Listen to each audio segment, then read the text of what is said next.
እሺ ግን ቤተሰብ ምናምን አይረብሽም? በጣም ፈራሁኝ። አብሽሪ፣ ቤተሰብ ማሳወቅ ግዴታ አይጠበቅብሽ። አምላክ አላህ ሱብሓነሁ ወተዓላ በአንቺና በእርሱ መካከል ነው እንጂ ይህን ነገር ያዘዘው። የግዴታ ከሰለምሽ ለቤተሰብ ማሳወቅ አለብሽ፣ ካልሆነ አልቀበልሽም አላለም። ገብቶሻል? ያ አሁን አንቺ እኔ አሁን ስራ ቦታ ነኝ ያለሁት። ከእነሱ ጋር ትቀላቀል ምናምን በጣም ፈራሁኝ። ችግር የለም፣ ወደ እሱ እንመጣለን። እንዴት እንደምታደርጊ ሁሉ እነግርሻለሁ። አሁን ያለሽው ውጭ ነው አይደለ? አሁን ስራ ቦታ ነኝ። እንደሱ እስከሆነ ድረስ አሁን ሻሃዳ ትይዣለሽ። ስለ እስልምና ትምህርቶችን እውቀቶችን የምትቀስሚበት ግሩፕ ትገቢያለሽ።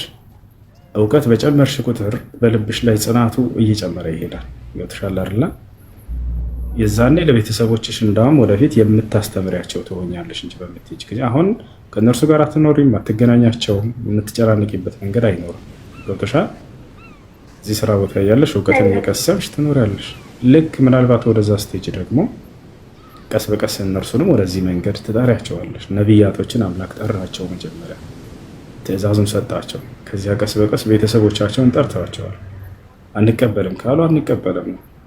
ልክ ኢብራሂም እንዳደረገው ነቢያቶች እንዳደረጉት ትሆኛለሽ ማለት ነው። እና ወደ ቤተሰብ በምትሄጅ ጊዜ ማሳወቅ ሁሉ አይጠበቅብሽ። ምናልባትም ከሄድሽ ይሄ ነው ማሳወቅ የለብኝም። ግን መስቀል ምናምን ነገር ላይ ሲያጡ ሌላ ነገር እንዳይፈጥሩ ብያለሁ። ያን ችግር የለውም። ብዙን አልገናኝ ስራ ቦታ ነኝ። እሺ ሻዳ ላይ ያዙና እንዴት ፈጣሪ ያውቃል። አብሽሪ። አሽሀዱ አላህ ኢላሃ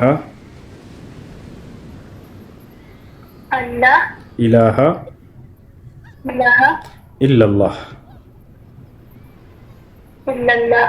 ወአሽሀዱ አነ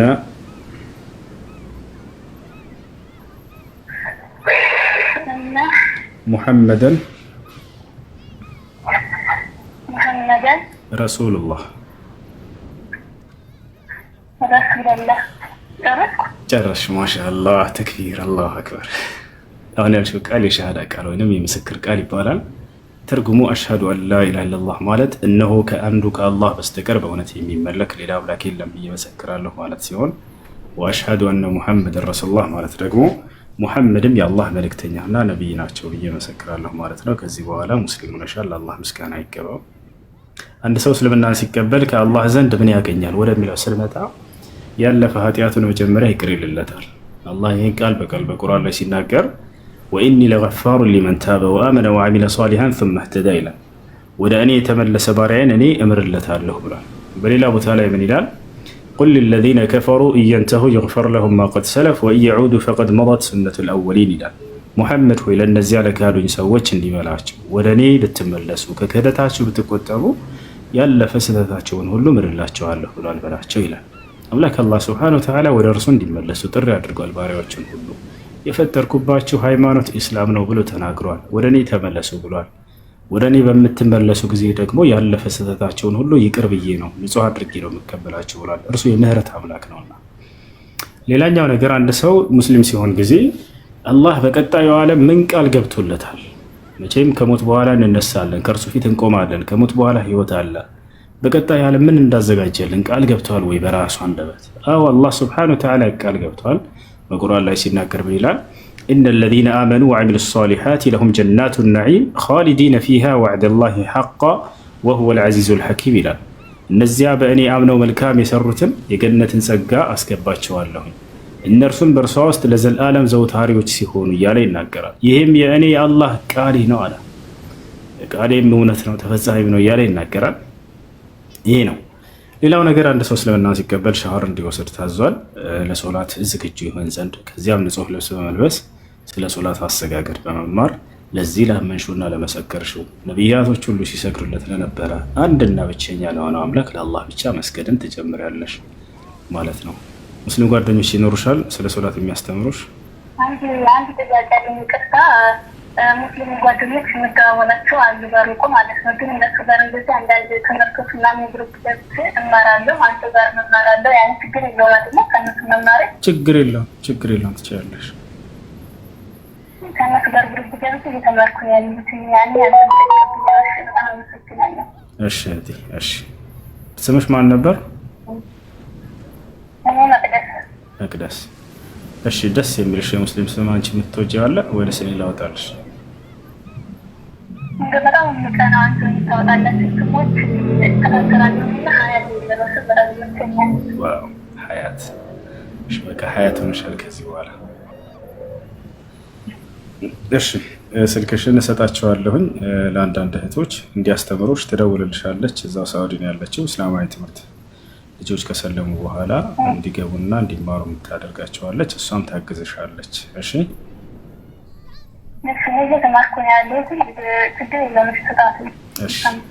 እሺ እህቴ ጠንክሪ፣ በርቺ። መልካም ጊዜ ሆነልሽ። እሺ እህቴ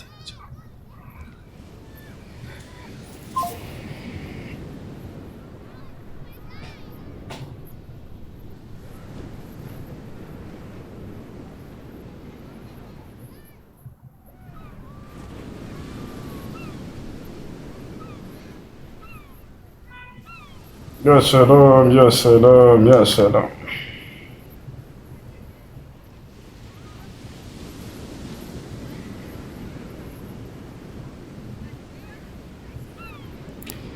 الحمد لله الذي هداها للإسلام.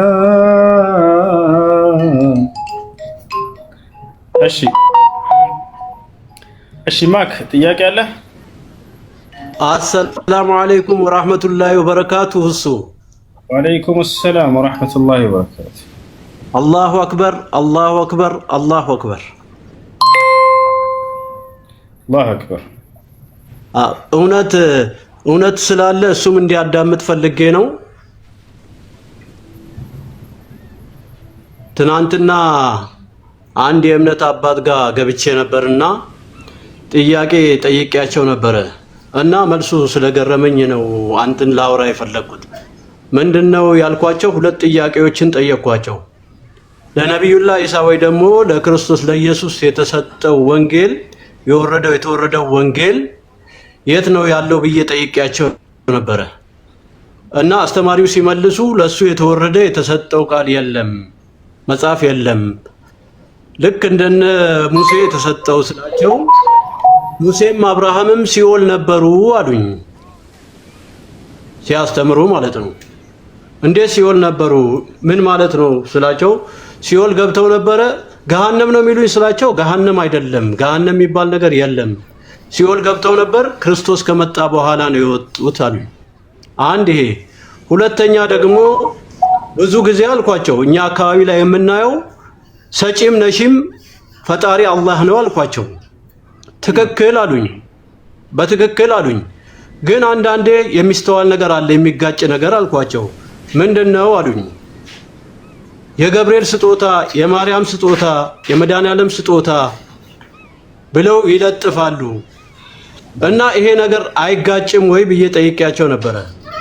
አይ እነሱ እኮ ያሰጣሉ፣ ያማልዳሉ፣ ያሰጣሉ ብለው መለሱልኝ። ይሄ ምን ያህል ትክክል ነው ብሎ ያስባል እውነት የሚባለው ልጅ እንዲመልስልህ ፈልጋለሁ። ያው ላንተ ላስረዳህ ምናምን ሳይሆን እሳቸው አባት ነኝ ብለው ትምህርት እያስተማሩ ስንጠይቃቸው የሰጡን መልስ ስለሆነ በጣም ስለገረመኝ እና ሌላ ደግሞ ላንተ የምሰጥህ ደግሞ ምንድነው በመጀመሪያም የገባሁበት ምክንያት ያሲንን በአንተ ድምጽ መስማት ስለምፈልግ ነው። ጊዜ ካለ ፍቃደኛ ከሆንክልኝ ኢንሻአላህ እሱም በአንተ ድምጽ መስማት ፈልጋለሁ ሲቀራ እሱን ሰምቼ መተኛ ስለምፈልግ።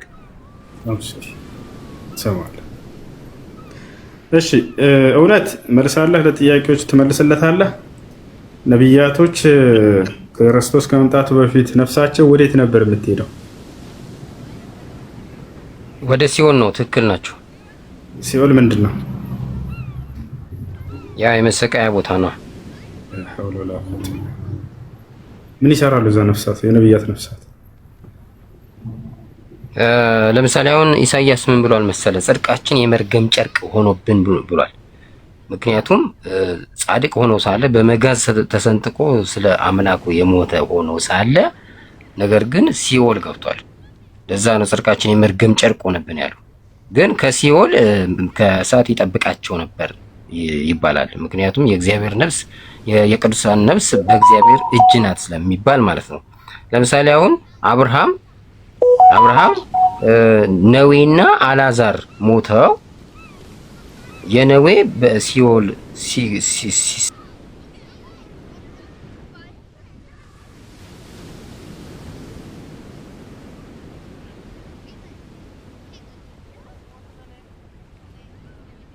ክርስቶስ መጥቶ ባይስ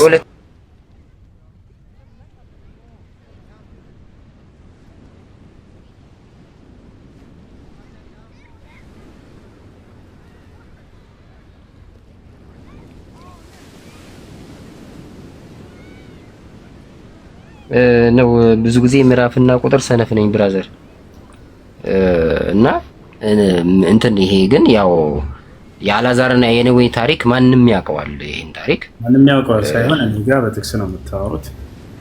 ክርስቶስ መጥቶ ባይሰቀል ኖሮ ነብያት ወደ ገሃነም ነበር የሚሄዱት። እና ገሃነም ነበሩ አልኩ እኮ። ገሃነም ሲኦል ሆነው ግን ከመከራ ከእሳት ይጠብቃቸው ነበር። ልክ አሁን አብርሃምን እንደጠበቀው።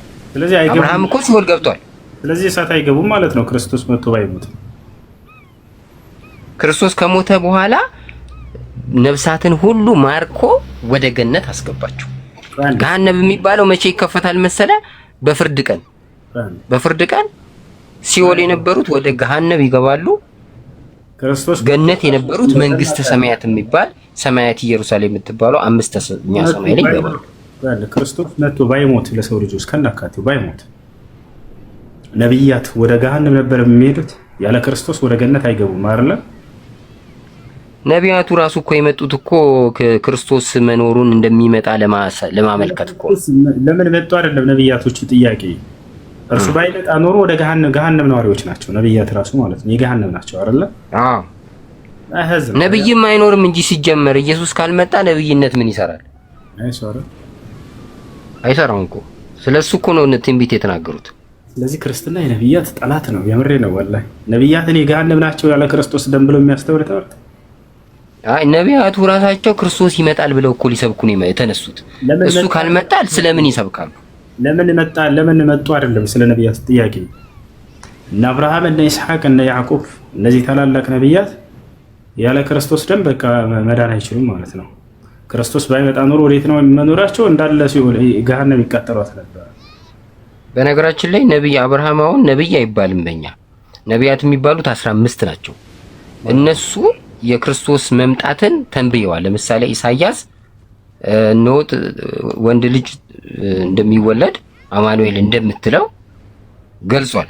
ያ ድንቅ መካር ኃያል አምላክ የዘላለም አባት የሰላም አለቃ ተብሎ ይጠራል ብሎ ትንቢት ተናግሯል። አማኑኤል ብላ ጠርታለች። ኢየሱስ ትይዋለሽ ነው ያለ ገብርኤል ለማርያም ኢየሱስ ትይዋለሽ ነው ያለ። እዚህ አማኑኤል ትይዋለሽ አላላት። እሱ አላላት። እሱ ነው የሚመለከተው። እሺ ገብርኤል ሲመጣ ጊዜ ፍጹም ሰው ፍጹም አምላክ ይሆናል። አሁን ቅድም የጠየቀው ጥያቄ አንደኛው ቅዱሳንም ያድናሉ ምናምን ብሏል መሰለኝ።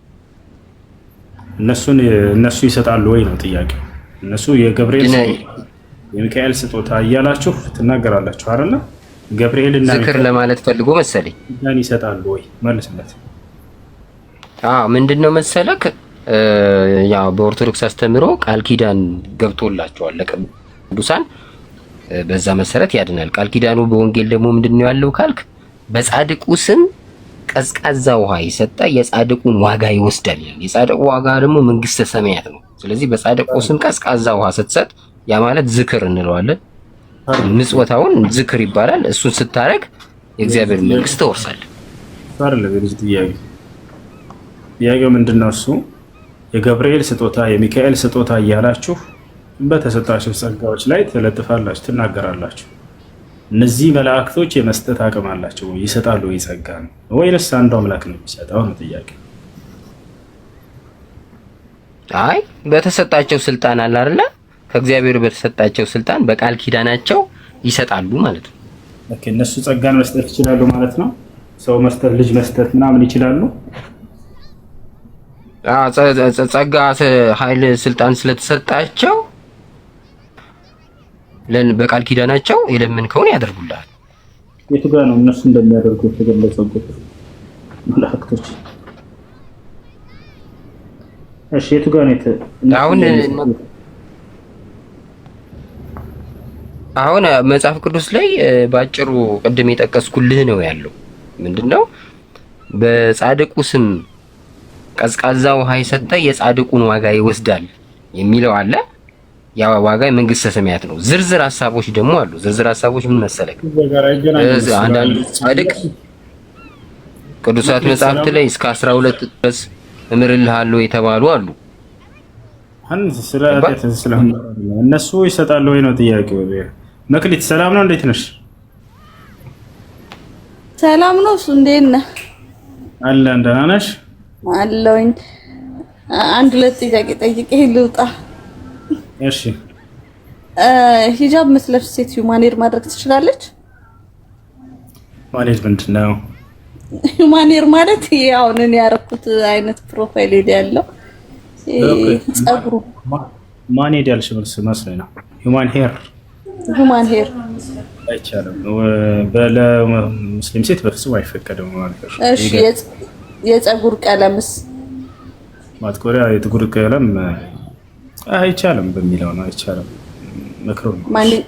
ማንኛውም አይነት ቀለም ከጥቁር ውጭ ችግር የለውም። ወይንም ጥቁሩ ላይ ሌላ ከለር ከተቀላቀለበት ችግር የለውም። ጥቁር ልሙጥ ጥቁር ነው የተከለከለው። ጥቁር ነው የማይቻለው እንጂ ሌላ ከለር ይቻላል። ያ ምናቺ ንቃብ ለምትለብስ ሴት ትለኛለች ጓደኛ። አይሆንም አይቻልም። ሌላ ከለር ይቻላል፣ ጥቁር አይቻልም ነው እያልከኝ ያለው?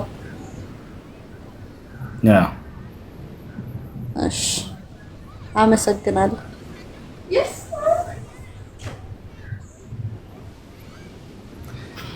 እሺ ሁሱ በአግባቡ እኮ አልመለሰልኝም።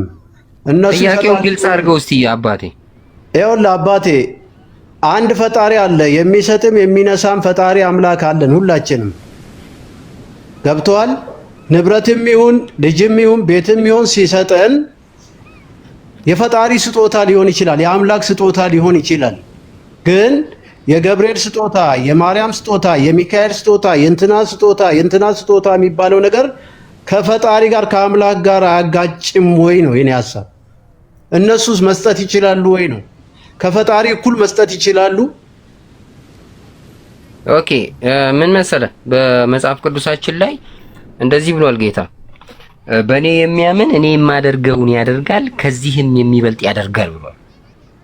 አሁን በክርስቶስ ስታመን ምን ስልጣን ይሰጥሃል ማለት ነው። ለምሳሌ አሁን እኔ ድል እንደነሳው ይላል ኢየሱስ ራእይ 3:22 ላይ ከአባቴም ጋር በዙፋኑ ላይ እንደተቀመጥኩ ይላል። ድል ለነሳው በዙፋኔ ላይ ይቀመጥ ዘንድ እሰጠዋለሁ ይላል። ገባህ? ስልጣኑን ሁሉ ይሰጣል። በቃ ከዛ አንተ ሁሉን ፈራጅ ቆራጭ ያደርጋል ማለት ነው። በሱ ያላመኑት። ስለዚህ ይሰጠዋል፣ ስልጣን ይሰጣቸዋል ማለት ነው። ስለዚህ በኢየሱስ ክርስቶስ ካመነ ሰውየው ክርስቶስ የሚያደርገውን ሁሉ ያደርጋል ማለት ነው አይደለ? አዎ። እሺ ሰማይና ምድር የፈጠረው ኢየሱስ ክርስቶስ ነው ብለህ ነው የምታምነው አይደል? አዎ። ስለዚህ አንተም እሱ የሰራውን ስለምትሰራ እስኪ ሰማይና ምድር ፈጥረህ አሳየን አንድ ጊዜ ተው። አሁን ሰማይና ምድር መፍጠር እኮ አይጠበቅብህም፣ ግን ፀሐይን ባለችበት ያቆመ ጻድቅ ነበረ ነብይ። ችግር የለውም። በቃ እሺ፣ በቃ አሁን ፀሐይን አውጣልን አንተ። ክርስቶስ የሚያደርገው ፀሐይን የሚያወጣት እሱ ነው አይደለ? አሁን በዚህ ጨለማ ላይ አውጥተህ አሳየን ፀሐይን እስኪ ጎስ።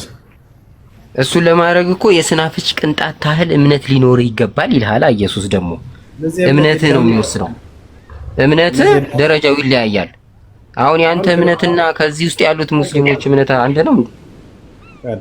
አንድ ሰው ክርስቶስ እዚያ ጋር እንደዛ እኮ ነው። አሁን እዚያ ጋር እርሱ የሚያደርገውን ሁሉ ታደርጋለህ ማለት ነው ወይ አልኩህ። አዎ አደርጋለሁ ማለት እርሱ የሚያደርገውን ሁሉ አደርጋለሁ። ክርስቶስ ካደረገው መካከል አንድ ስራ ጠቅስልህ ማድረግ አትችልም። እኔ አልችልም።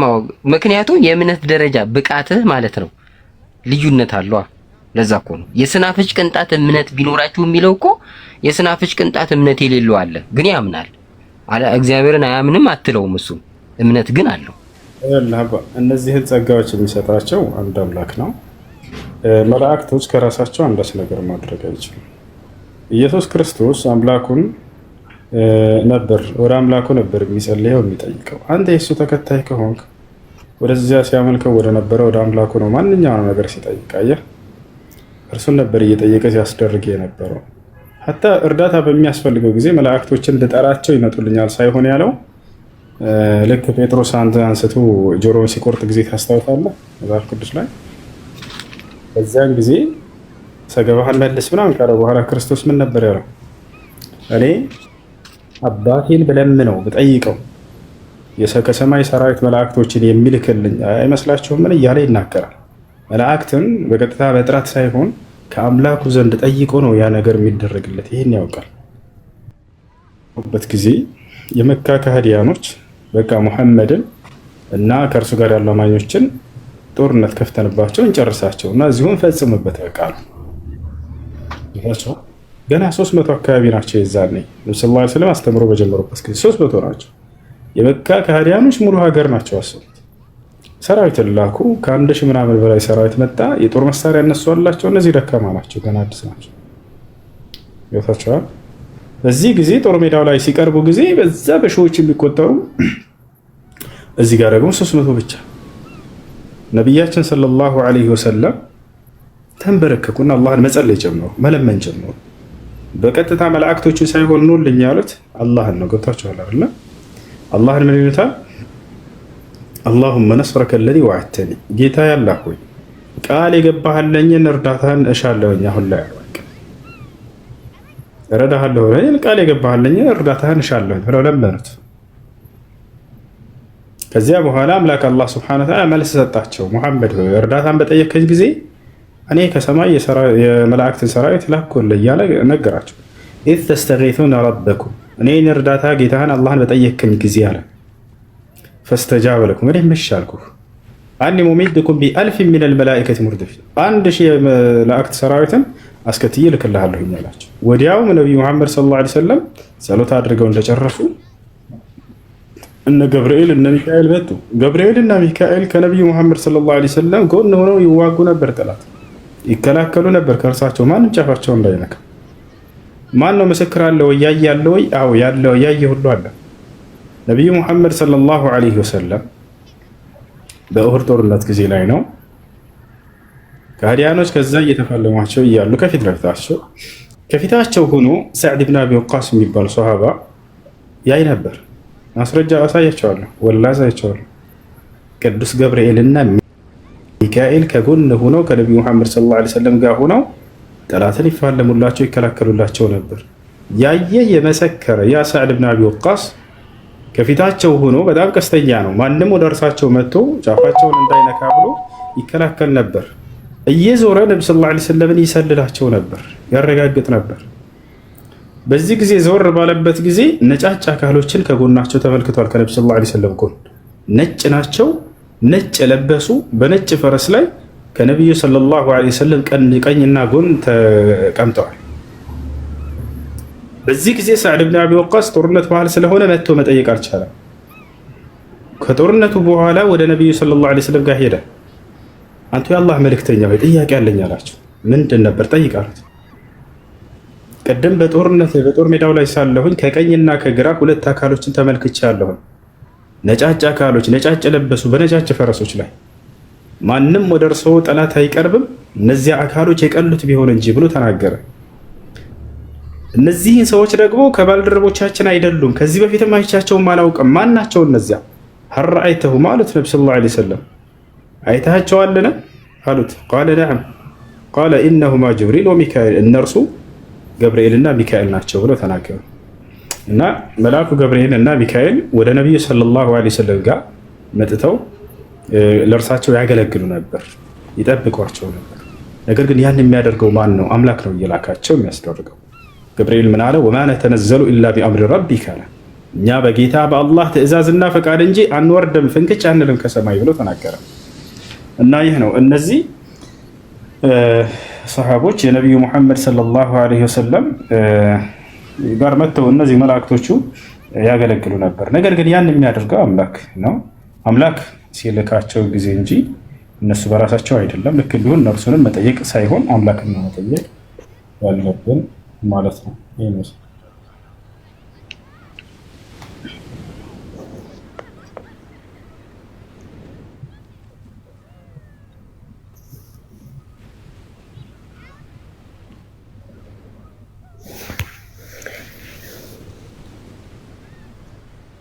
ውሱ አይሰማ ስማላ እዚህ ጋር አሁን እንትን ጦርነት እንትን ሊሉ አሉና 300 አካባቢ ብቻ ነበሩ፣ ትንሽ ነበሩ ስትል ሰምቻለሁ። ግን እስልምና ከዛ በፊት ተከታዮች እንደነበሩት ኢቭን ወደ ኋላ መለስ ብለን እንግዲህ ክርስቶስ ላይም መኖር አለባቸው የእስልምና አማኞች። እዛ ከክርስትና በፊትም አይሁዶች ናቸው የነበሩት ብዬ ነው የማምነው። የዛኔም እስልምና አማኞች መኖር ነበረባቸው። ስለዚህ ነብዩ መሐመድ ላይ ሆነ ማለት ነው እንግዲህ የመጀመሪያው እስልምና የጀመረው እና እሱን የሚከተሉ 300 ሰዎች ብቻ። ጥያቄ ጠይቅ አትደምድም። ጠይቅ ከዛ ፊት ጥያቄ ነው፣ አስረዳኝ ነው፣ አብራራው ነው። ችግር የለም። አሁን ይህ እየተናገረን ያለ ነው ነብዩ ሰለላሁ ዐለይሂ ወሰለም አስተምህሮ ከጀመሩበት ጊዜ ለማለት ነው።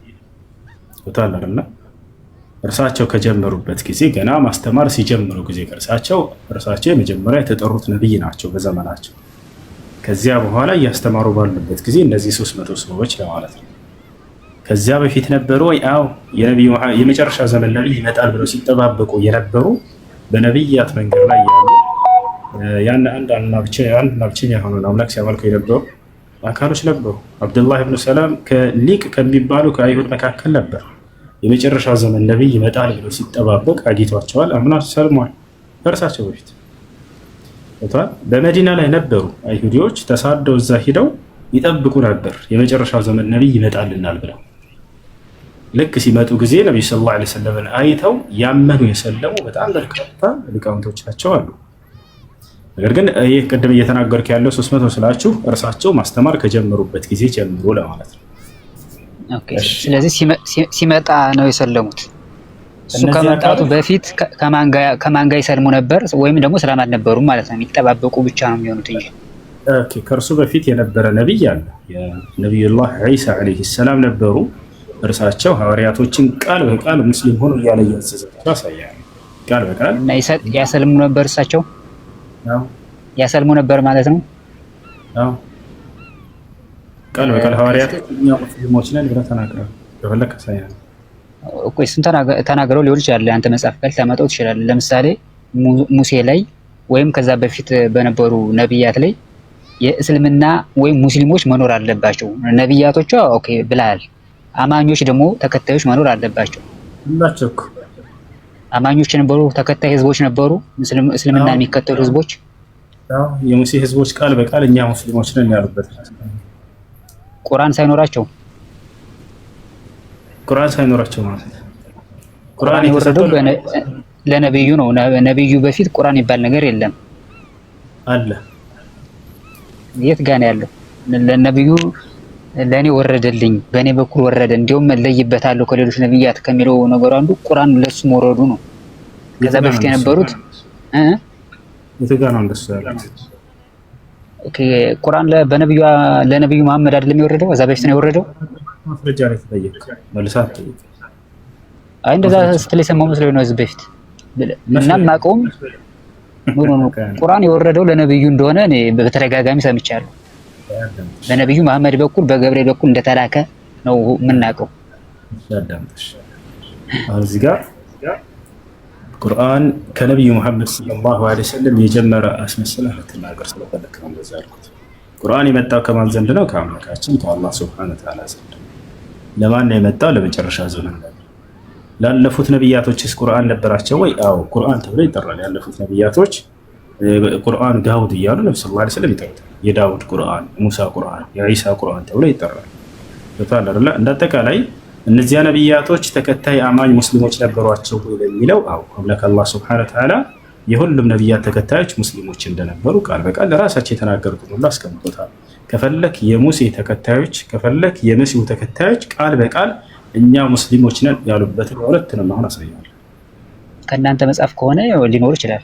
ከእናንተ መጽሐፍ ሳይሆን ከነዚህ ከነቢያቶች አምላክ ከሆነው አላህ ሱብሓነሁ ወተዓላ መጽሐፍ ቅዱስ ላይ ነው። መጽሐፍ ቅዱስ የማን መጽሐፍ? የክርስቲያኖች መጽሐፍ ማለት ነው። ክርስትና የሚለውን ሃይማኖት አጽድቀን እስኪ መጽሐፍ ውስጥ የትጋ ነው ክርስቲያን ሆኖ የተባለበት? በሱ ክርስትና ማለት የክርስቶስ ተከታይ ማለት ነው ማለት ነው። ክርስቲያን ማለት ሳይሆን አምላክ ክርስቲያን ሆኖ ብሎ ያዘዘበትን ቦታ የክርስቶስ መከተል እንዳለብን እናውቃለን። ሰው የክርስቶስ ተከታዮች ክርስቲያን ተብለው ይጠራሉ ነው። የግድ እኮ አሁን አንተና እኔ ስለ ክርስትና ብለህ ስለወራን እችን ቃል አምጣት ማለት እኮ የለብህም አይደለም። ጥያቄ ክርስቲያን ሆኖ ብሎ አምላክ አዟል ወይ ነው በዚህ መጽሐፍ ላይ አጽድቀው ነው። አሁን ቃል በቃል እንደዛ የሚል ነገር አይኖርም። አንተና እኔ የሆነ ቃል ስለጠራን አምጣት አይነት ነገር እኮ አይሰራም። እሱ ነው ያልኩት። አንደኛ ይሄ ነው። ሁለተኛ ነብያቶች ክርስቲያኖች ለመሆናቸው ነብያቶች ክርስቲያን ሆኑ ብለው ህዝቦቻቸውን ያዘዙበት ቦታ አንድ ቦታ አለ። ክርስትና እኮ የሚመጣው እኮ ከክርስቶስ በኋላ ነው።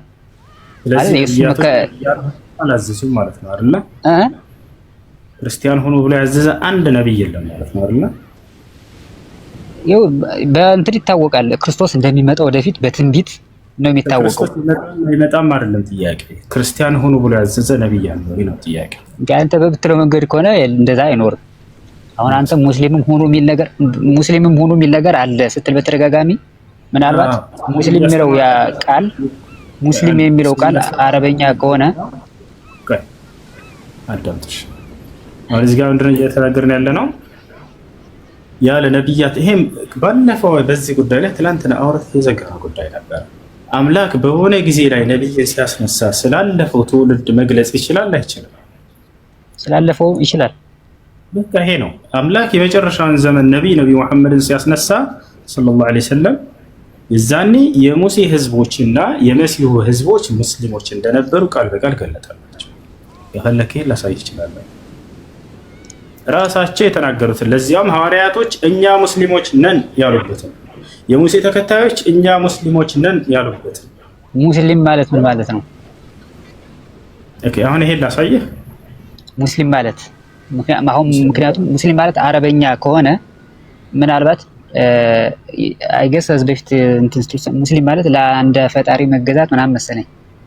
አንድ አምላክ አላህን በብቸኝነት መገዛት ለእርሱ ታዛዥ መሆን ያ የሃይማኖታቸው ስም ሙስሊም ተብሎ ይጠሩ ነበር ኢስላም። እሺ ስለዚህ እስላም ወይ ሙስሊም ማለት ለአንድ አምላክ መገዛት ነው። አዎ እንደዛ ቀጥታ ትርጉሙ ይሄ ነው። ቀጥታ ትርጉሙ ለአንድ አምላክ መገዛት የሚለው ነው የሚለው ማለት ነው ሙስሊም ማለት እሱ ነው። ግን የመጠሪያቸው ነው ሙስሊም የሚል መጠሪያ አላቸው። ላሳየህ እሱን እኮ እንደ አሁን ይሄን ያነሳውልህ ለአንድ አምላክ እንገዛ ነበር የሚሉ ከሆነ ክርስቲያኖቹም እኛ ለአንድ አምላክ እንገዛለን ነው ወደ አረበኛ ሲቀይረው እኔ ሙስሊም ነኝ እንደማለት ሊሆን ይችላል። የቋንቋ እንትን ስለሚሆን ማለት ነው። የቋንቋ እንትን ነው የሚሆነው እዚህ ጋር የቋንቋ እንትን ነው የሚሆነው አረበኛ ስለሆነ ሙስሊም የሚለው ወደ አንድ ኢትዮጵያዊን በአማርኛ ለአንድ አምላክ ትገዛለህ ማለት ሙስሊም ነህ እንደማለት ነው የሚሆነው። የቋንቋ እንትን ነው የሚሆነው። ላስረዳህ አንድ እምነት አልባ የሆነ ሰው መጥቶ አንድ አምላክን ስለማመልክ ስለዚህ ሙስሊም የሚለው ትርጓሜ ይወዳል ከሱ ጋር ማለት ነው። ስለዚህ እኔ ሙስሊም ነኝ ብሎ ያሱ ቢሄድ አያስኬድም፣ አይቻልም። አንተ እያመለክ ያለኸው ሙስሊም ነኝ ብትል አንድ አምላክ እያልክ ከነቢያቶች መካከል አንዱ ነብይ የሆነው ኢየሱስ ክርስቶስን እያመለክ ነው አይደል?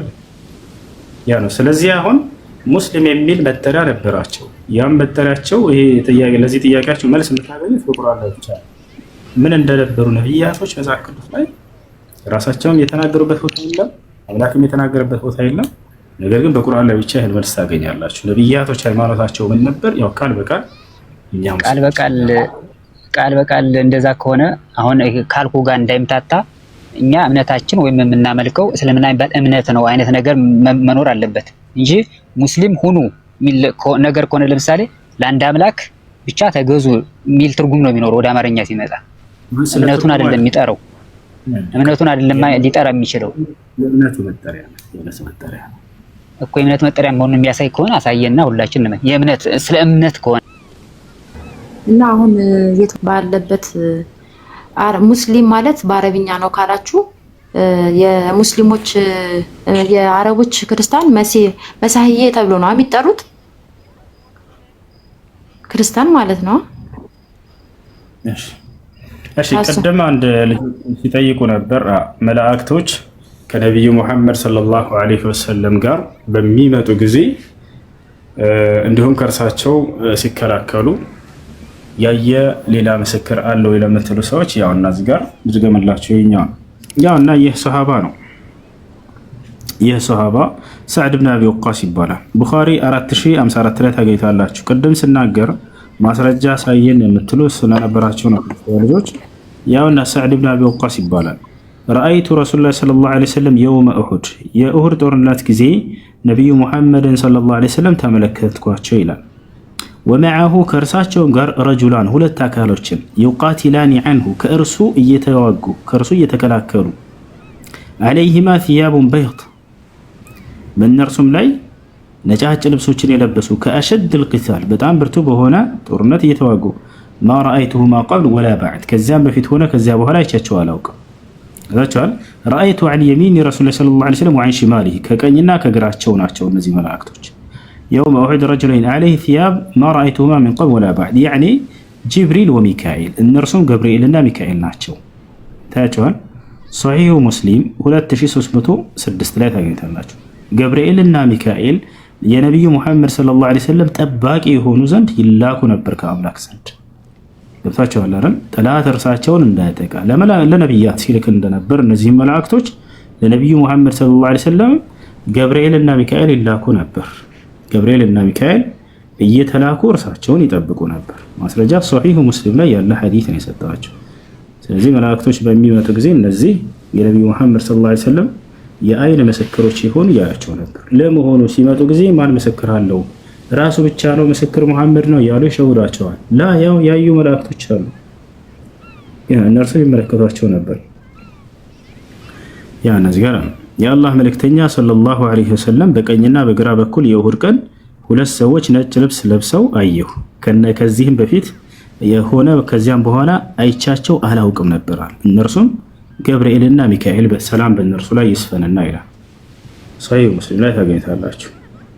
እዚህ ማብራሪያው ላይ ላብላችሁ أحاطت عناية الله تعالى برسوله صلى الله عليه وسلم فأيده بمدده وجنده ومن ذلك إمداده تعالى إياه بالملائكة الذين قاتلوا معه في غزوتي بدر وأحد وغيرهما. وفي هذا الحديث يخبر سعد بن أبي وقاص رضي الله عنه أنه رأى في غزوة أحد رجلين يقاتلان دفاعا عن النبي صلى الله عليه وسلم وعليهما ثياب بيض وأنه لم يرهما قبل ذلك ولا بعد وهما من الملائكة وكان يقاتلان أشد قتال يكون من بني آدم وقتالهم معه صلى الله عليه وسلم من إكرام الله تعالى لنبيه ورعاية لسورة الأسباب وسنتها التي أجراها الله تعالى في عباده فإنه لو شاء سبحانه لدفع الكفار بريشة من جناح الملك يا سلام بل بغير أن ينزل ملكا والله تعالى أعلم بكيفية قتال الملائكة وأدوات حربهم وأفراسهم. الله سبحانه وتعالى لنبي محمد صلى الله عليه وسلم يميادر قلاشه طبقا ይሄ ብቻ አይደለም። ሌላ ጊዜ ልክ እንዲሁ መልአኩ ገብርኤልና መለኩል ጅባል ተራሮች እንደፈለገ ተራራን የማንቀሳቀስ አቅም የተሰጠው መልአክ አለ። እነዚህ ሁለት መልአክ ወደ ነብዩ ሰለላሁ ዐለይሂ ወሰለም የተላኩበት ሁሉ አለ። ወደ እርሳቸው ጋር ተልከው ከታቸዋል። የተላኩበት ምክንያት ለምን ነበር? እዚያ ነው ነብዩ ሰለላሁ ዐለይሂ ወሰለም መካ ላይ ያስተማሩ እያለ የመካ ካህዲያኖች በቃ አታስተምርም ብለው እዚህ አዛ አደረጓቸው። ወላሂ በጣም ይገርማል። የእርሳቸው ትዕግስት ማለት ነው። በጣም አዛ አደረጓቸው አታስተምርም ብለው ተከታዮቻቸውን እየገደሉባቸው ምናምን በቃ ሲያስቸግሯቸው ነቢያችን ሰለላሁ ዐለይሂ ወሰለምን አማኞች ቀረብ ባሉና ጠየቋቸው። ያ ረሱላህ አላ ተድዑ ዐለል ሙሽሪኪን አሏቸው። አንተ የአላህ መልእክተኛ ሆይ እነዚህ ከሃዲያኖች ላይ አላህ መቅሰፍት እንዲያወርድባቸው ጸሎት አታደርግባቸውም አሏቸው። ላ ተቆጡ። ነብዩ ሰለላሁ ዐለይሂ ወሰለም በፍጹም አላደርግባቸውም አሉ።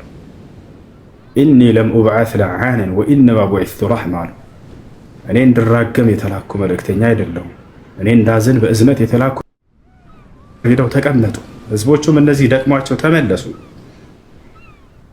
ወደ ነቢያችን ሰለላሁ ዐለይሂ ወሰለም ወካለ የምሰሕ ደም ዐን ወጅሂ ዐለይሂ ሰላቱ ወሰላም ወየቁል አላሁመ እግፊር ሊቀውሚ ፈኢነሁም ላ ያዕለሙን። ደሙን እየጠረጉ ነቢ ሰለላሁ ዐለይሂ ወሰለም ምን ሲሉ ሰማኋቸው አለ ያ ሶሐባ፣ ጌታዬ ሆይ ስለማያውቁ ነውና በእኔ ላይ ይሄን ያደረጉት እባክህ ይቅር በላቸው እንዳትቀጣቸው ብለው ይለምኑላቸዋል። እዚያ ተቀምጠው መቅሰፍት እንዳይመጣባቸው ከፈጣሪ ዘንድ ብለው ስለ እነርሱ ጸሎት ያደርጋሉ። ጌታዬ ሆይ ስለማያውቁ ነውና ይሄን ያደረጉት በእኔ ላይ ይቅር በላቸው እንዳትበቀላቸው ስለኔ ያሉ። በቃ ወዲያው መለኩል ጅባል እና መልአኩ ገብርኤል አብረው መጡ። ሁለቱ ታላላቅ መላእክቶች ወደ ነቢያችን ሰለላሁ ዐለይሂ ወሰለም ጋር መልአኩ ገብርኤል ቀረበ። ያ ሙሐመድ አሰላሙ ዐለይክ ኢነ ረበከ ቀድ ነዘረ ማ ፈዐለ ቢከ ቀውሙክ ወአርሰለ ኢለይከ መለከል ጅባል ሊተእሙረሁ ቢማ ተሻእ። ሙሐመድ ሆይ አላቸው፣ የአላህ ሰላም እዝነት በረከት በአንተ ላይ ይስፈን አላቸው። ቀረብ ብሎ እነሆ ጌታህ አምላክህ አላህ ህዝቦችህ በአንተ ላይ ያደረሱብህን መከራ ተመልክቷል። ወደ አንተም ይሄንን መለኩል ጅባል የተባለውን መልአክ ልኮልሃል፣ የፈለግከውን እንድታዘው እዘዘው አላቸው። እዚያ ቀረብ አለና ያ መልአክ ምን አለ? ያ ሙሐመድ አሰላሙ ዐለይከ አላቸው። ኢነ ረበከ ቀድ ነዘረ ማ ፈዐለ ቢከ ቀውሙክ ወአርሰለኒ ኢለይከ ሊተእሙረኒ ቢማ ተሻእ ፈኢን አረድተ አጥበቅቱ ዐለይሂም አልአኽሸበይን አላቸው። ሙሐመድ ሆይ የአላህ ሰላም እዝነት በረከት በአንተ ላይ ይስፈን አላቸው። ያ መልአክ እነሆ ጌታ አምላክህ አላህ በአንተ ላይ ያደረሱብህን መከራ ተመልክቷል፣ የፈለግከውን እንድታዘኝም ወደ አንተ ልኮኛል። አቀረበላቸው። አንተ ካዘዝከኝ አላቸው በእነዚህ በሁለት ተራራ ጋራዎች ጭፍልቅ አድርጌ እዚሁ እነዚህን ሰዎች እቀስፍልሃለሁኝ አላቸው። ታዲያ ነብዩ ሰለላሁ ዐለይሂ ወሰለም መልስ ምን ነበር? በቀል አልነበረም። ላ ነው ያሏቸው። እችን ቃል ነው የተናገሩት። አይ እንዲሆንባቸው አልፈልግም አሉ። በቃ ታዲያ ምንድን ነው የፈለጉት? ነብዩ ሰለላሁ ዐለይሂ ወሰለም የሚፈልጉትን ተናገሩ። በል ኡሪዱ አን ዩኽሪጀ አላሁ ሚን አስላቢሂም መን ያዕቡዱ ላህ ወሕደሁ ወላ ዩሽሪኩ ቢሂ ሸይአን አሉ። አይ እንዲቀሰፉና እንዲጠፉስ አልፈልግም አሉ። ይልቁንስ አላህ ከእነርሱ አላህን በብቸኝነት የሚገዛ በእርሱ ላይ ቅንጣትን የማያጋራ ትውልድ እንዲወጣ እመኝላቸዋለሁኝ፣ እርሱን ጠብቄ አስተምራቸዋለሁ በትዕግስት አሉ። መለሷቸው። ተመለሱ አላቸው። ያሰላም ያሰላም። ወላሂ የትዕግስት ጥግ ነቢያችን ሰለላሁ ዐለይሂ ወሰለም የትዕግስት ጥግ ነው ያሳያቸው። ያ ጀማዓ ለዚህ ኢማሙ ሳቢሪን የታጋሾች መሪ ናቸው ነቢ ሰለላሁ ዐለይሂ ወሰለም። ይሄ ነው ነቢያቶች ፈስብር ከማ አላህ ያዟቸዋል። ምን ይላቸዋል? ወለቀድ ኩዚበት ሩሱሉ ሚን ቀብሊከ አለ ፈሰበሩ ዐላ ማ ኩዚቡ ወኡዙ ሐታ አታሁም ነስሩና ይላቸዋል። ሲገስጻቸው ሲያስተምራቸው ሙሐመድ ሆይ በእርግጥም ከአንተ በፊት ነቢያቶች ተስተባብለዋል በህዝቦቻቸው፣ ወኡዙ በጣም መከራ ደርሶባቸዋል፣ አዛ ተደርገዋል አላቸው። ሐታ አታሁም ነስሩና የእኔ ድል እስኪመጣላቸው ድረሳል። የእርሱ ድል ምንድን ነው? እነዚያን ህዝቦቻቸውን ወደ ቅኑ መንገድ ይመራላቸዋል። ስለዚህ ታገስ። ፈስብር ከማ ሰበረ ኡሉል ዐዝሚ ሚነ ሩሱል ከመልእክተኞቼ ቆራጥ የሆኑት እንደታገሱ አንተም ታገስ ይላቸዋል። ወላ ተስተዕጅል ለሁም ለህዝቦችህ እንዳትቸኩል እንዳትፈጥንባቸው እያለ ገስጿቸዋል። ነቢያችን ሰለላሁ ዐለይሂ ወሰለም የዛኔ ብዙ መከራና እዛ ከደረሰባቸው በኋላ በህዝቦቻቸው በጣም አዘኑ፣ በጣም ተሰበሩ። ታቻል በዚህን ጊዜ ሱረቱል ሁድን አወረደላቸው። ሱረቱል ሁድ ላይ የነቢያትን ግፍና መከራ በህዝቦቻቸው ያደረሱባቸው እንዳለ ታሪክ ታገኛላችሁ። እዚያ ለምንድን ነው ያን የጠቀሰው? ያን ሁሉ ታሪክ ያነሳው ከኑህ ጀመረላቸው።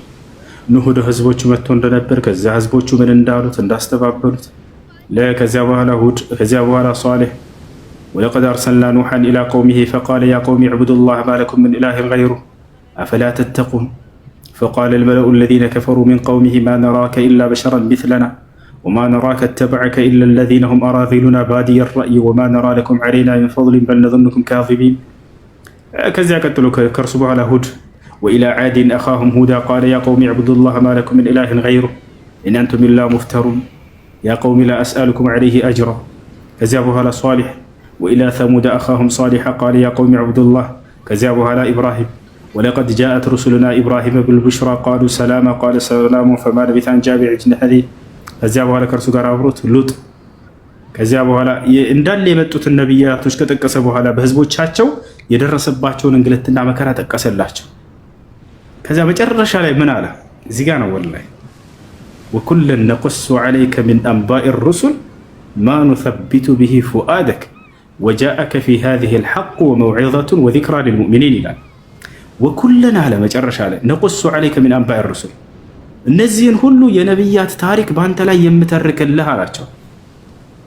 ማ ኑሰቢቱ ቢሂ ፉአደክ ልብህን የማጸናብህ ነው አላቸው። በህዝቦችህ መከራ ደርሶብኛል ብለህ እንዳታዘን እንዳትሰበር እንድትጸና ከአንተ በፊት የነበሩ ነቢያቶች ህዝቦቻቸው ምን አይነት መከራ እንዳደረሱባቸው የማነብልህ የምተርክልህ በእነርሱ አርአያ አድርገህ እንድትይዛቸው ነው። በነቢያት መንገድ ላይ ሊያደርጋቸው። ዛሬም ሰዎች የፈለገ ቢሰድቡን ያቋሹን ዝቅ ቢያደርጉን የምንታገስ ያን ስለምናውቅ ነው። አላህ ሱብሓነሁ ወተዓላ ለነቢያችን የሰጠው ተግሳጽ ለእኛም የሰጠው ተግሳጽ ነው። ታግሰው ነቢያችን ሰለላሁ ዐለይሂ ወሰለም ደምተዋል፣ ተቆስለዋል፣ ተሳደዋል፣ ብዙ ነገር ተደርገዋል። እኛ ምንም አልተደረግንም። ከጀማ እኛ ምንም አልተደረግንም። ነቢ ሰለላሁ ዐለይሂ ወሰለም ይህ ሁሉ መከራ ደርሶባቸዋል። ነቢያቶች በህዝቦቻቸው ተሳደዋል፣ ተገፍተዋል፣ ተመተዋል፣ አሳደዋቸዋል፣ አቁስለዋቸዋል፣ አድምተዋቸዋል፣ እስከ መገደል ሁሉ አድርሰዋቸዋል። ምን አጅሊ هذا الدين ለዚህ ለታላቅ ሃይማኖት ለኢስላም ሲሉ አምላክ ያድርሱ ላላቸው መልእክት ሲሉ እኛማ ምንም የደረሰብን ነገር የለም። ለምን ነው የማንታገሰው? ማን ስለሆነ ነው?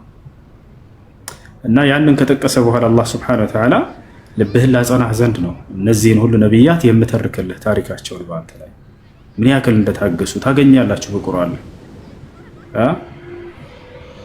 ወጃአከ ፊ ሃዚሂል ሐቅ ወመውዒዘቱን ወዚክራ ሊልሙእሚኒን አለ። በዚህችም በቃሌ ላይ በቁርአን ላይ ያደርሱ ላላቸው መልእክት ወደ አንተ ዘንድ ተግሳጼም መጥቶልሃል። ልክ እንዲሁ ደግሞ ለአማኞችም ትውስታ የሚሆን ቃል እያለ ይናገራል። እሺ ማኪ ጥያቄ አለሽ? አዎ ጥያቄ አለኝ። እንዴት አመሸህ? ደህና መሸሽ? እግዚአብሔር ይመስገን።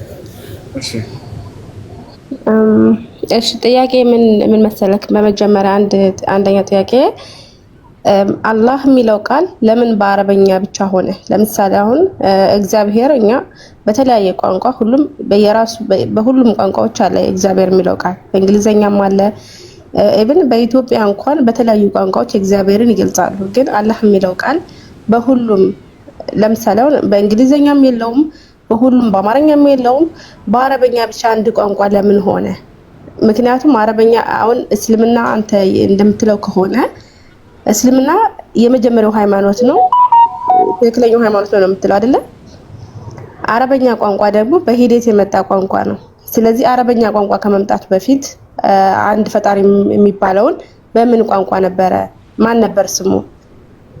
ምክንያቱም አሁን ነቢያቶች አሁን እኛ ላይ አሉ። አሁን ሙሴ እነ ኢሳያስ ምናምን አይ ቲንክ ቁርአን ላይ ያሉ መሰለኝ እነ ሙሴ እና አብርሃም ምናምን የሚጠሩት የነበረ እግዚአብሔር ነው። ስለዚህ አረበኛ ላይ እንዴት አረበኛ ብቻ እንዴት አላህ ሊሆን ቻለ? አላህ የዓለም ፈጣሪ ከሆነ እንዴት በአረበኛ ብቻ ሆነ? ምክንያቱም ሁሉም ቋንቋ የተለያየ ስላለው ማለት ነው። የመጀመሪያ ጥያቄ ይሄ ነው። እሺ እግዚአብሔር የሚለውን ለምሳሌ አንስተሽልናል። ነቢያቶች ሙሴ ቋንቋው ምን ነበር? እና ኢየሱስ ክርስቶስ የዕብራይስጥ ቋንቋ ነበር ኢየሱስ ክርስቶስ የሚናገረው። በጣም ጥሩ። አምላካቸውን ማን ብለው ነበር የሚጠሩት? እግዚአብሔር። ከክርስቶስ በፊት ይሃዌ ነው የአይሁዶች ማለት ነው። እግዚአብሔር ብለው አምላካቸውን ይጠሩ ነበር ሙሴና ኢየሱስ። በእንትን ላይ በማናማ ሙሴ በአሁን አማርኛ መጽሐፍ ቅዱስ ላይ እግዚአብሔር ነው የሚለው። ሙሴ በአማርኛ ላይ አሁን እግዚአብሔር ነው የሚለው። ሙሴ አማርኛ ተናጋሪ ነበር። አማርኛ ቋንቋ ላይ ነው የሚል። ከአማርኛ ተርጉሞ ሲጻፍ እግዚአብሔር ነው የሚል። ግን አሁን ቁርአን በአማርኛ ተርጉሟል። አላህ የሚለው ቃል ግን አልተረጎመም። ትርጉሙን እናውቀዋለን። የአምላክ ስም ስለማይቀየር ነው። ማኪና አይደል ስምሽ? ነው። አሜሪካ ብትሄጂ ማን ይሆናል ስምሽ በእንግሊዘኛ? ማኪናው ሊሆን የሚችለው ግን እንዴት አረበኛ ብቻ ሆነ? አላህ የሚለው ቃል አረበኛ ነው። ትርጉም አለው ወይ ብለሽ ብትጠይቅኝ እመልስልሻለሁ። አላህ የሚለው ቃል ትርጉም ወደ አማርኛ አለው ወይ? አዎ አለው። ማን ነው? እሺ ንገረኝ። በእውነት የሚመለከው አምላክ ማለት ነው። الإله المعبود بالحق። አሁን ለምሳሌ እንትን አሁን በሳይንስ ብትይዘው አሁን አላህ የሚለው ቃል ምንድነው? ድሮ የአረብ ጎሳዎች ላይክ እንደ ጣዖት አምልኮ የሆነ አምላክ አለ ብለው ያመልኩት የነበረ ስም ነው አላህ የሚለው። ማስረጃዎች ትልቁ ላይ ነሽ። ማስረጃዎች አሁን ተኝቻለሁ። እንዴት አድርጊ ራስህ ጉግል ማድረግ ትችላለህ። አላህ የሚለው ቃል በመጀመሪያ ምን ነበር የሚጠቀም ብትለው የአረብ ጎሳዎች አላህ ብለው ዝም ብለው ነገር የሚያመልኩት ነበራቸው። እስልምና ጦጣ። እሺ ጃን ሰላም ተኝ። እሺ ተኝና ነገ ትመጣለሽ። እሺ ሁሴ ሰላም አለይኩም። ወአለይኩም ሰላም ወራህመቱላሂ ወበረካቱ። እንዴት ነህ? ሁሉ ሰላም? ሰላም ነው አልሐምዱሊላህ። አልሐምዱሊላህ እየተከታተልኩ ነበረ እና ብዙ ጊዜ ጠይቃለሁ። ገስት እስከዛሬ እንኳን አስገብተኸኝ አታውቅም። ዛሬ አልሐምዱሊላህ እድሉ ነው መሰለኝ ደረሰኝ እና አንድ ጥያቄ ነበረኝ ልጠይቅህ የምፈልገው። ድምጼን ያው ዝቅ አድርጌ ነው የማወራ፣ ጎረቤት እንቅልፍ ላይ ስለሆነ እንዳረብሻቸው ብዬ ነው። እና እኔ አንድ ቢሮ ላይ ተቀጥሬ ነው የምሰራው። እኔ የምሰራበት ቢሮ ላይ ብዙ ላይክ ሙስናዎች የበዛበት ስራ ላይ ነው የተሰማራሁት። ስራውን ወድጄው ነው እርግጥ የምሰራው። ነገር ግን ላይክ እኔ ያልበላሁትን ሙስና ሌላውን ሊያስገኝ አይችልም። አይ ሚን ላይክ እኔ እሺ ብዬ ካልተቀበልኩኝ የሌላውን ጎሮሮ ስለምዘጋ ግዴታ ያንን ሙስና በእኔ በኩል አልፎ እንዲሄድ ነው የሚሆነው። ስለዚህ ልክ ያንን ነገር አድርጌ ማታ ስገባ በጣም ይጸጽተኛል እና እንቅልፍ አጣለሁ። በጣም ነው የምረበሸው። ስለዚህ በእስልምና ይሄ እንዴት ነው የሚታየው? ምንድነውስ ማድረግ ያለብኝ? ስራውን መተው ነው ያለብኝ? ስራውን ከተውኩኝ ያው አሁን ላይ ያለውን ነገር ታውቀዋለህ፣ የስራውን ነገር እና ምንድነው ማድረግ የሚገባኝ? ሙስና ክልክል ነው በእስልምና። አምላካችን ነብያችን ሰለላሁ ዐለይሂ ወሰለም ሐዲስ ላይ ነብያችን ሰለላሁ ዐለይሂ ወሰለም ሲናገሩ ለዐነ አላሁ الራሺ ወልመርተሻሉ፣ ሙስና የሚበላንም የሚያበላንም አላህ ረግማቸዋል አሉ። አላህ ረግማቸዋል ሲባል በቁርአንም በሐዲስም ላይ ወንጀሉ ትልቅ ወንጀል ነው ለማለት ነው። እሺ አላህ ይረግም ማለት አይደለም። አላህ ይርገማቸው የሚል ቃል ብታገኙ በቁርአን ላይ ወይም በሐዲስ ላይ አላህ ሱብሓነሁ ያ አካል ቅጣት ተፈርዶበታል ማለት ነው በዚህ በኃጢአቱ ምክንያት። እንዳጠቃላይ ሙስና አይቻልም፣ ክልክል ነው። በዚህ ባንተ ላይ ጭራሽ እነዚህ ሰዎች የሚያገኙ ከሆነ የወንጀላቸው ተካፋይ ትሆናለህ። አንተ ለዚያ ነገር ሰበብ የምትሆናቸው ከሆነ ሊየሕሚሉ አውዛረሁም ካሚለተን የውም አልቂያመቲ ወሚን አውዛሪ አለዚነ ዩድሉነሁም ቢገይሪ ዒልም አላ ሰአ ማ የዚሩን ይላል አላህ ሱብሓነሁ ወተዓላ። እና በእናንተ ምክንያት የሚያገኙ ከሆነ እነዚያ ሰዎች ራሱ ይህንን የሙስና ገንዘብ የኃጢአታቸው ተካፋይ ትሆናለህ። ስለዚህ ምንድነው ማድረግ የሚገባኝ? ስራውን ሙሉ ለሙሉ ለቆ መውጣት መፍትሄ ነው? ሙስና ያለ ሙስና የማይሰራበት ስራ ከሆነ ይህን ስራ መልቀቅ ነው አለብህ። ኦኬ እሺ፣ ሽክራን። እሺ አላህ ይጠብቀው። አመሰግናለሁ። እሺ ሰላም አለይኩም።